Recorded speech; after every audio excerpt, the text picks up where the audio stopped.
Hey there, fellow dog owners in Missouri City. You know how much we love our town, and having a great dog to share it with makes it even better. So let's talk about how to find the perfect trainer to help you and your pup enjoy everything this area has to offer.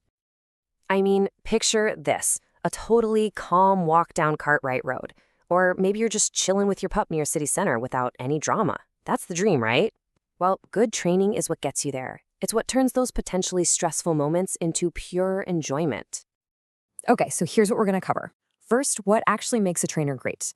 Then we'll get into the different types of training and what they cost. I'll give you some key questions to ask. We'll go over some local Missouri City dog laws. And finally, we'll talk about where you can go to practice. All right, first things first. What separates a good trainer from a great one? Well, it really boils down to two things: the methods they use and their actual qualifications.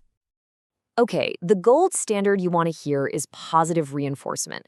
All it means is that the trainer uses rewards, treats, praise, a favorite toy, to encourage the good behaviors you want to see more of. It works, it's backed by science, and honestly, it just builds a way better, more trusting bond with your dog. And on the other side of that coin, you've got to avoid any trainer who uses fear, pain, or intimidation. Seriously, things like shock collars, prong collars, or any kind of physical punishment, they can really mess with your dog's trust, and a lot of the time, they just make the problems worse. So how can you tell if someone actually knows what they're doing? Look for credentials. I know, it's a bunch of letters, but seeing things like CPDTK or KPA-CTP means that trainer has actually put in the work, studied, and passed exams. It shows they're serious about their profession. A CPDTK is a fantastic one to look for, and some of these others point to special skills in tougher behavior cases. Okay, let's get into the practical stuff. You know you want a positive trainer. Now, what kind of training fits your life and your wallet? So, your two main choices are usually group classes or private lessons. Group classes, they're awesome for getting your dog used to other dogs and people, and they're usually easier on the budget.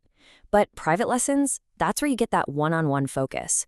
Perfect if you're dealing with something specific at home, like, say, your dog goes nuts when the doorbell rings. And there are a few other options out there, too. You've got day training, where a trainer works with your dog while you're at work. Pretty cool, right? Then there's board and train, which is like a deep dive, immersive camp for your dog. And for really specific stuff like fear or reactivity, you'll probably start with a behavior consultation. All right, let's talk money. As you can see, costs here in the Missouri City and Fort Bend area can really range.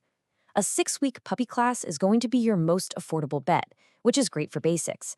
But something like a board and train program, yeah, that's a much bigger financial commitment. Just think of this as a general guide to help you start budgeting. Okay, you've narrowed it down to a few trainers. Now it's time to talk to them. Think of it like an interview. You're hiring them for a really important job, so you want to make sure they're the perfect fit. So what should you ask? Here are 5 must-asks. First, what's your training philosophy? You're listening for positive reinforcement. Second, ask about their credentials and how they keep learning. Third, how do you tailor a plan for my dog? Because every dog is different. Fourth, ask how they track progress. And fifth, what kind of homework will we get? Because the work continues between sessions. All right, let's shift gears and talk about some of the local rules here in Missouri City. Being a great dog owner means being a great neighbor, and training makes following these laws a piece of cake. Remember this number, 6 feet. It's probably one of the most important local rules you need to know. Yup, 6 feet is the maximum leash length here. Missouri City's law is super clear. Whenever you're off your own property, your dog has to be on a leash, and that leash can't be longer than 6 feet. We're talking sidewalks, parks, trails, pretty much everywhere.